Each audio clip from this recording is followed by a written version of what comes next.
ठाणे शहर दैनिक पत्रकार संघाच्या छायाचित्र प्रदर्शनाला भेट दिलेली आहे.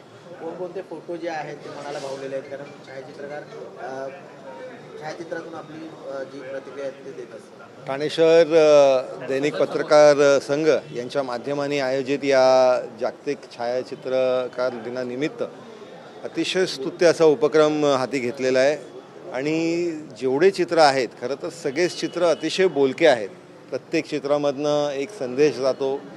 प्रत्येक चित्रामधनं वस्तुस्थिती आपल्या समाजामध्ये काय आहे याच्यामध्येही मांडण्याचा प्रयत्न हे चित्रकारांनी केलेला आहे. आणि त्याच्यामुळे खरं तर बघितलं तर प्रत्येक चित्र हे तेवढंच महत्त्वाचं आहे आणि तेवढंच मला आवडलेलं आहे. याच्यामध्ये आपल्या रेल्वेमधनं प्रवास करत असतानाचे जे चित्र आहेत, त्याचबरोबर जे नॅचरल फोटोग्राफी या इकडे केलेले आहेत, देवळाचे असतील, आपल्या सांस्कृतिक कार्यक्रमाचे फोटो असतील, अतिशय चांगल्या पद्धतीचे आणि समाजाला एक संदेश देणारे याच्यामध्ये चित्र आहेत. मी खरं तर पत्रकार संघाचं मनापासून अभिनंदन करीन की अतिशय चांगलं एक व्यासपीठ या सगळ्या फोटोग्राफर्सला उपलब्ध करून दिलं आहे. आणि नुसतं फोटोग्राफर्सच नाही तर बातमीदारांनीही चांगले पद्धतीचे फोटोज या इकडे लावलेले आहेत.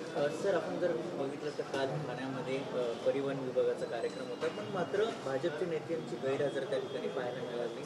आपलं देखील त्या पत्रिकामध्ये नाव होतं, मात्र भाजप कोणीही त्या ठिकाणी नाही. मला या कार्यक्रमाची पत्रिकाही होती आणि पत्रिकेमध्ये माझं नावही होतं. आपण जे बोलताय ते खरं आहे, पण प्रदेशाची एक महत्त्वाची बैठक ही लागलेली होती. माननीय चव्हाण साहेबांच्या अध्यक्षतेखाली ही बैठक होती आणि त्या बैठकीला सरचिटणीस म्हणून मला उपस्थित राहणं हे अनिवार्य होतं. त्या दृष्टिकोनाने मी मुंबईला त्या नियोजित बैठकीमध्ये होतो आणि त्याच्यामुळे या कार्यक्रमाला माझी उपस्थिती नव्हती.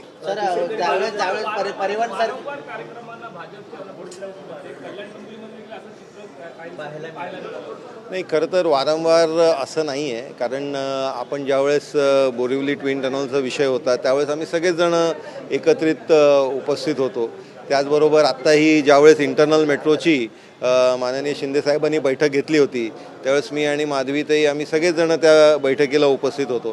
त्याच्यामुळे कुठेतरी एक चुकीचं चित्र खरं तर उभं राहतं आहे, हे होण्याची गरज नाही. आमच्यामधला अतिशय चांगला संवाद हा आहे आणि महायुतीमध्ये काम करत असताना सगळेजण एका दुसऱ्याबरोबर हातात हात घालून काम करतात. परिवहन मंत्री असा एकनाथ शिंदेचे कार्यक्रम असतात, त्या ठिकाणी भाजपचं कोणी नसतं.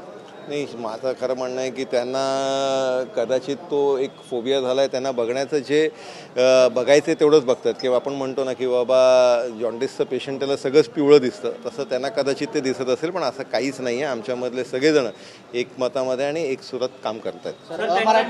दरी वाढत चालली आहे भाजप आणि शिंदे गटामध्ये आणि त्यामुळे त्यांना दरेगावात जावं लागतं शिंदेना. आमच्यामधली कुठलीही दरी नाही, आम्ही सगळे एकत्र आहोत. हम सब साथ है. सर, परिवहन मंत्री म्हणता असं देखील म्हणालेले आहेत, त्यांना विचारलं की मराठीच्या या कार्यक्रमाला भाजपचे नेते उपस्थित नाहीत. त्यांचं असं म्हणणं आहे की मराठीवर प्रेम असणारे लोक या ठिकाणी आहेत, त्यांचं जास्त प्रेम त्या मराठीवर असेल, त्यामुळे ते कुठेतरी क्लासेस घेत असतील असं त्यांनी म्हटलं.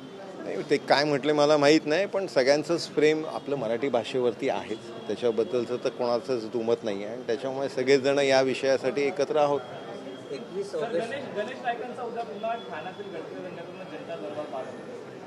नाही, नाईक साहेबांचा जनता दरबार हा सातत्याने होत असतो. लोकांचे प्रश्न सोडवण्याचं काम या जनता दरबारच्या माध्यमाने होत असतं आणि त्याच्यामध्ये काही वेगळं असं काहीच नाही. आता काही दिवसांपूर्वी नवी मुंबईला झालं, त्याच्यामुळे दर महिन्याला हा सातत्याने जनता दरबार हा होतच असतो. 21 ऑगस्टला केंद्रीय मंत्री विस्तार बनणार आहेत, कसं बघायचं? नाही, याची मला काहीच कल्पना नाही. ओके.